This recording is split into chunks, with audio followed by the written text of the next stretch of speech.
am joined by Marino, our campaign manager of email and CRM, and we are going to talk about CRMs. Marino, welcome. Thank you. I'm so excited for you to first define for us, what are CRMs? Okay, I believe a lot of people have heard about email, paid media, and other channels that we normally consider when trying to make our brand more known, let's say, in a particular audience. But CRM tried to kind of combine every single input from every single client interaction into a single place. Let's just start from the basics. So CRM stands for Customer Relationship good start. Management. Yes. So it's a platform that manages your customer relationship between the brand, a given brand, and their customers. And this particular platform, there are many out there, basically allows us, as I said before, to integrate every single customer interaction between your customers and your brand in a way that holistically you can better understand how it's basically perform your relationship with your customers in a way that supports you to extend your your customer life cycle life with you. Let's say basically ensuring that you have the key components to build a relationship that's going to last.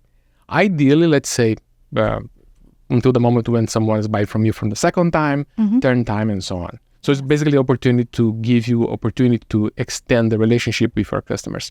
Absolutely. And I think in our experience of being at an agency, getting clients who are saying, help me with implementation of a CRM, we kind of get to see that so many companies operate with email and a spreadsheet. Yeah. With that spreadsheet that very often bigger companies than you would think are functioning with just that spreadsheet of here's our relationship, here's the history with, this particular client. What are we doing with that typically? Yeah, it's fine because yes, some people they realize that I have to play with the tools that I have. Normally they use the email, Outlook or Gmail, whatever, to establish a relationship with their customers, and then they try to manage it as much as the way that they can. Let's say using a spreadsheet. But the thing is that I believe for only by acquiring or by a license or a monthly fee for a tool such as HubSpot, MailChimp, or any other tool out there, I truly believe that does not solve the problem. Okay? Yes, ideally you should have a customer relationship management tool that supports you in this process of extending the lifetime value that you have with your customers. Whatever, it's extremely important to step back a little bit and understand how does it look, your customer journey. So what are the stages that regardless of the platform that we're going to work with, your customers are going through every time they are shopping or buying from you. By building this awareness, I truly believe that you collect all the inputs that are the necessary inputs to feed your strategy in a way that you can replicate this journey into your CRM platform, basically supporting you manage this process effectively. By using the tool, yes, you can integrate a lot of information, but by having a better understanding about your customer journey, you can do a better job for sure. Yeah. What stage do you typically find that clients are almost ready for a CRM or thinking that they see a pain point in their own business that brings them to that point in which it's time to implement? I believe when they're overwhelming by the number of leads that are coming in, as well by the missed opportunity, sometimes they feel that they could reach a specific target, specific, let's say, audience, a specific group of people, or a specific group of customers, and they realize that, I lost this opportunity. I believe there's a sense where, I'm losing something, I'm losing track about everything that's happening. I believe this is the moment when they realize, I need some kind of more holistic tool that could support me in this entire process. Yeah, I think that's a good early signal for a lot of our clients who are maybe the sole salesperson or that person that was like, my inbox is the only place that sales is managed. And as they're, seeing that beyond their own inbox, they've got to expand to a sales team. They've got to get support from someone else. that's essentially the point in which they're saying, yeah, like email is not enough. Like just passing on that information that's in their brain is not enough. Yep. And they need that technical support to kind of get to a place where data transfer is a lot easier, right? Yeah, absolutely. Yeah. Yeah. Yeah. I think I think that seeing that pain point, it also brings us to a point though where clients are questioning for us, like what part of that phase can really make it simpler for them, and if it's easier for them to just continue to manage that themselves internally with people, with spreadsheets, with tools, or how CRMs can be the solution to that. Yeah. First of all, again, it's really important to understand what goal we're trying to achieve. Okay. I will give you an example. Let's imagine that you are going to work with a dealer. Okay. And this particular business operates selling vehicles. Okay. But now at the same time, try imagine yourself visiting a Harley Davidson store. Which experience you're going to have in this particular place. In another scenario, you have the same experience visiting a Volvo store or a Honda store. Although in both cases we are talking about vehicles, the experience that this particular group of people who normally considers to purchase a Harley Davidson or a Volvo is completely different. So by mapping out the expectations of your clients throughout the customer journey, you create the kind of more holistic consensus about their needs and which piece of information you should collect and incorporate into your strategy in a way that as soon as you have this information, you can distribute this knowledge across the organization. But by doing that, your entire team is going to be more aware about their needs. So let's say if I implement a CRM platform, what are the key components that we should have in place when interact with our clients for the first time? What are the key components that we should have next, and so on? So I'm completely against to pack things, pack solutions. It's extremely important, especially in an agency or if you're working in a company, helping your business to strive. If you're working, especially specifically in marketing, it's extremely important to step back a little bit, understand your goal, what you're trying to achieve, which kind of information you should collect from your audience, and then ideally incorporate this number of pieces of information, this volume of information into a platform, into a CRM platform, supporting you in this process in deploying campaigns that delivers the information that your audience is expecting to. So it's a process that it helps create a common language. Basically, in terms of results, we can expect a kind of more smooth implementation, and obviously the clients getting what they're expecting. Yeah, I think for companies, it's so extremely valuable to have that consistency, to have a consistency in voice, consistency in messaging across every single client. But I see it as a really common fear where when clients are starting to implement it, they almost have a fear of the consistent message or the automation itself, where they're like, oh my God, how can we send that same message to everyone? Like they're going to see right through this. Like, how do you overcome that fear of, I'd say, the automation and balancing that with, I think you often go into the segmentation part of it. Yes, beyond, let's say, what is possible in a specific platform that only sends out emails, by having a CRM platform, you have the opportunity to create a very rich customer profile with a lot of pieces of information, characteristics, preferences, and detailed information about every single segment that you are working with. And by having this information available to you, you can incorporate this information in a way that you can not only create segments, but you can create message that is extremely personalized to the needs of your audience. By having this, let's say, low volume of information available, definitely you are in an opportunity where you can deliver a very relevant message, regardless of the customer, regardless of the stage where your customers is at. Yeah, I think for a lot of our clients, it's almost a mystery what type of segmentation or what kind of personalization you can put into CRMs. Can you give examples of like what kind of properties that we're typically using for our clients to personalize messages? Yeah, sometimes it depends on the industry for sure, but obviously the location, the preference regarding a specific thing, a specific characteristic that determines which kind of product your client is going to potentially buy from you. So every single information that you collect is not for the sake of collection, but intentionally, again, you have to go back to your goals. You have to go back to your customer journey map, identify what are the needs that my audience has in every single stage. And then by having this clarity, you have an opportunity to collect and build profiles that are relevant for you. And in some cases, it's not so simple as we can imagine. So let's imagine in some customer journeys, you can have one person who is the one who purchases something, and then you have someone who recommends something, and then you have someone who uses the same thing. So let's imagine that I'm working for a big company, and I have to take a flight to, I don't know, LA.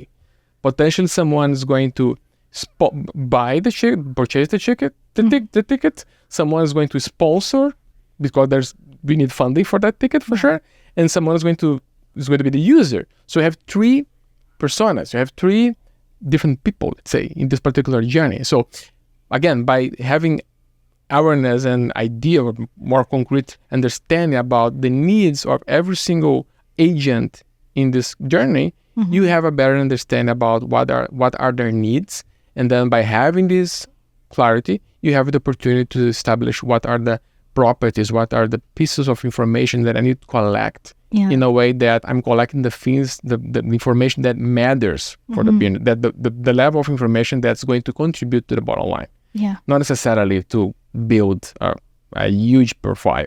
Yeah. I've definitely seen your emails in which you're targeting that purchaser, the sponsor, the person that's actually receiving the ticket, where it's the identical message, but the tweaks in the language that we're using to approach each person is like, when you buy the ticket, when you take the ticket, when you whatever. And it's like the tweak is just in like that one word or two that makes it completely customized to whoever it is you're approaching in that situation. That makes it a customized message that's so much more valuable. Exactly, yeah. And thanks to automation nowadays, it's incredible the level of detail that we can add in terms of given automation, not necessarily email automation, but SMS, many messages that you can send out.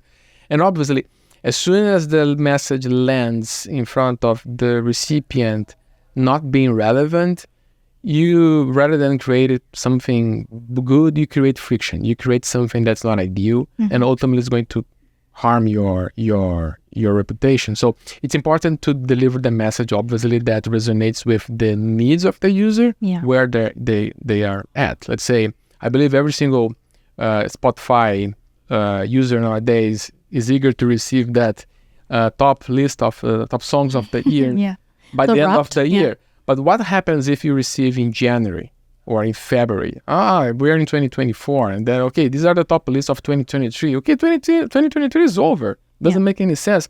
It sounds silly, but it happens. Maybe this example, it sounds too radical, but that's the feeling that some people, that we see out there. We see people receiving messages that not necessarily are relevant from the moment when they are leaving or for the stage where they are at.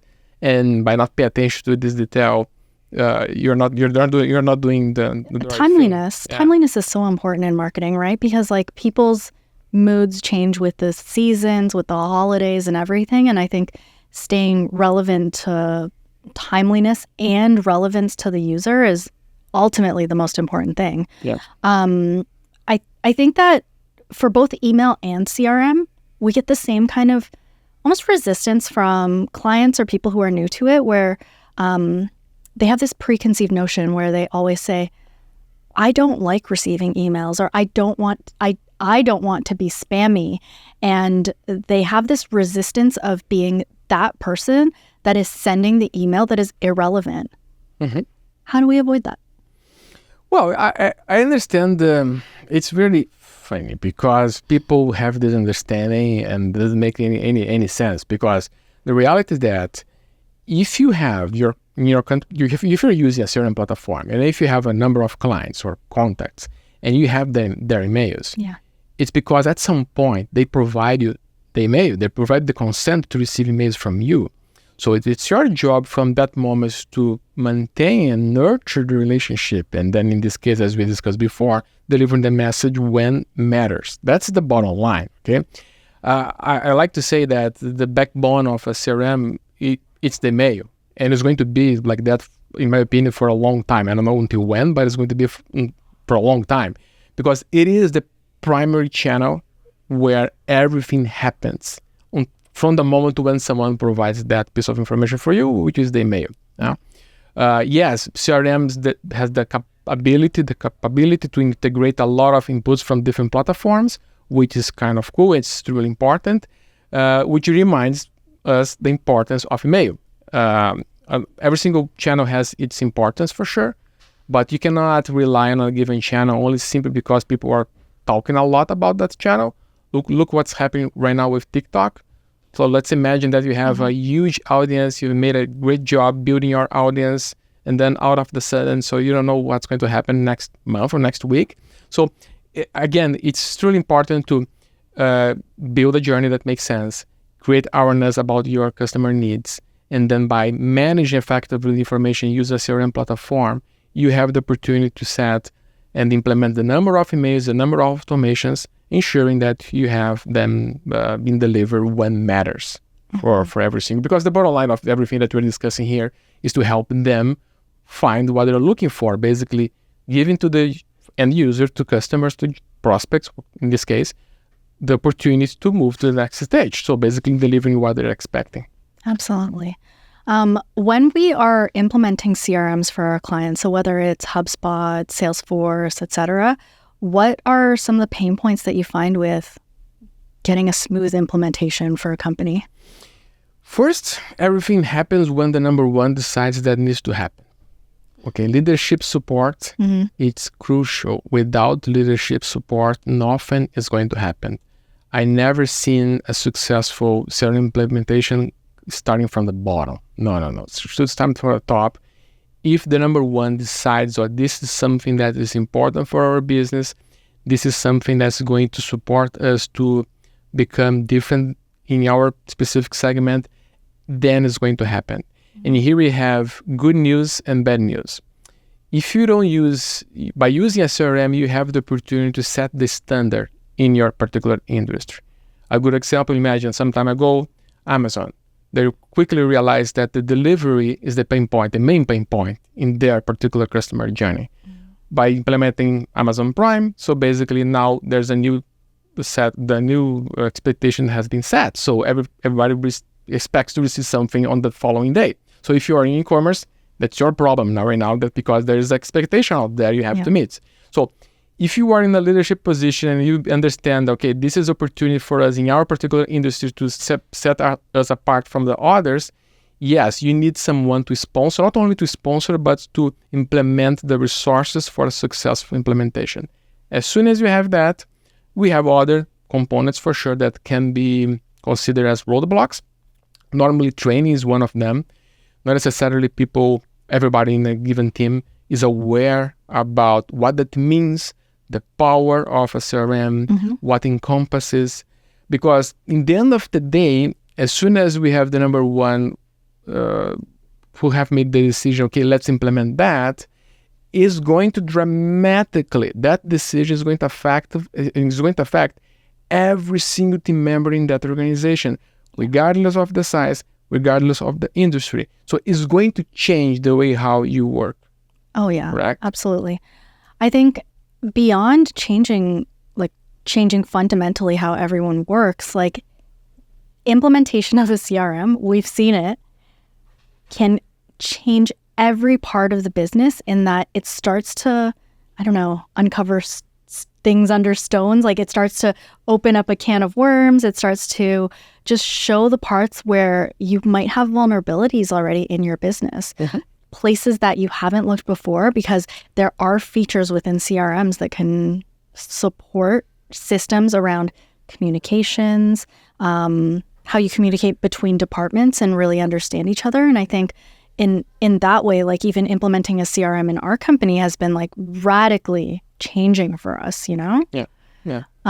Ultimately, like I think it's been eye-opening. Like But you knew it from the start, Marino. Like when we were doing it, like transparently, like here we were implementing HubSpot, and I was like, oh my gosh, like it's unveiling like how we've been keeping this data about clients, even though it was in another CRM in the past. Mm-hmm. It's been unveiling how, you know, our communications work, where we store things, the fact that there's like task managements, like dashboards, reporting, workflows, sales, and everything. It's just implemented into a place where every department has kind of said like, okay, how do we approach the CRM and usage of it in full integration, which having a monster like HubSpot, it's still a journey to start to use all the features. Absolutely. Right? Yeah. And do you see that with every company that you've worked with that's implemented a CRM, where it's just like, you know, there's more problems than you thought there were? Yes, because of people resistance sometimes. Yeah. Because they don't understand the scope, what we are trying to achieve. Right. Data management is another huge component. So you need to have, for effective implementation, you need to have quality data available. You need to determine whether or not that data is relevant for your business. Mm-hmm. So it's going to, basically CRM implementation, it takes time, between 1 year, 1 year and a half sometimes. But it changed the way how you proceed, the way how you work, and it's going to dramatically impact every single process. So human resistance is quite of expected. So by creating this awareness about what you're trying to achieve, and it's, again, going back to the customer journey, including certain implementation in the perspective of we are implementing to do better, to better service our clients, to stand us apart in our particular segment. I believe we are talking about here the key components to kind of remove the friction of our implementation. It's not a simple thing to do, but it's possible if we have these components in place. We don't even have the human resistance here, and it's a challenge for us, right? Yep. What kind of successes have you seen for our clients in implementing a CRM over time, and how much like fluidity it's brought to their business, or how much like actual successes? Yeah, we have some clients that they really understand the need, but we have seen successful cases when we have a strong point of contacts, people who are extremely aware about what we're going to do, extremely willing to support the process, provide the information that we need, provide the clarity that we need. Obviously, sometimes we need some patience and time because it requires training. So we have to invest a lot of hours in training in a way that, okay, the message is being delivered, but not only delivered, it's being understood. Right. So it's a process that requires a lot of, let's say, interactions, but it's just a matter, again, to have clarity about what we're trying to achieve. That's what we have seen. There are some CRM platforms out there that are more sophisticated or are kind of more simpler, but regardless of the tool, the roadblocks are kind of the same. Yeah. Obviously, depending on the level of granularity that you're expecting, the level of detail that we need, obviously you have more challenge to deal with. Yeah. When do you think most businesses are ready to implement a CRM? Well, unfortunately, not only people, but businesses, they tend to react when something bad happens. And this is the worst moments to get started. CRM, it is an opportunity to proactively design your future. Okay, like us as humans, we have the opportunity to design our lives. But when it comes to businesses, yes, they have the opportunity to proactively stop and think about what we're doing. Think about where we are going to be in 5-10 years and design this future. Yes, by having a tool where we can have a better understanding about your customer frictions, pain points, expectations, etc., you have the opportunity to orchestrate your initiatives to serve your audience in a more, let's say, effective manner. But ideally, when you are in a good shape, in a good moment, is the perfect moment to get started. But unfortunately, that's not what we see out there. We see a situation where industries, for different reasons, sometimes they are comfortable in the position where they're at, and then something happens. There's a regulatory, environmental aspect that impacts the business in a given moment, and then out of this, and then you are in the situation that you need to do something, and then most of the cases, the speed is the enemy, and you do the wrong things. Listen, I think we've had clients where they have a business that's run on a spreadsheet for 10 years, multiple spreadsheets for 10 years, 10,000 plus clients, tons of contacts, lots of information that's kept in a place that's not secured and not safe. And then they're pushed to the point at which they need to do it in order to scale, grow, implement new processes and everything. But from what I'm hearing from you, like as small as, a single service provider, it's worthwhile to invest in CRMs. Absolutely. Because as far as I've been hearing from you, there's options other than investing in, the big ones like HubSpot and Salesforce, where MailChimp has their CRM function now, and there's just the opportunity for smaller businesses to get into the CRM game sooner. Absolutely, right? Yeah. Therefore, this is becoming a need. I think so, for any viable business to manage their relationships. Yep. And relationships are everything. Absolutely, yes, especially when you understand the needs of the other side. Yes, especially for service providers. Okay, yeah. Any last words, Marino? No, basically, it's really important approach. Yeah. I would rightly recommend for every single business nowadays who is not necessarily considering the pipeline, this opportunity. Definitely, it's going to be a opportunity to better understand everything that's happening, supporting every single business goal that you might have. Absolutely. Thank you for joining us, Marino. And if you are looking for your CRM experts, you're looking at them right here. We are experts in HubSpot, Salesforce, MailChimp, partnerships with Klaviyo. So absolutely, email and CRM is the future of your sustainable marketing. Thanks for joining us. Bye. Thanks for watching this video. If you got something out of it, please like, subscribe, or share it with your friends.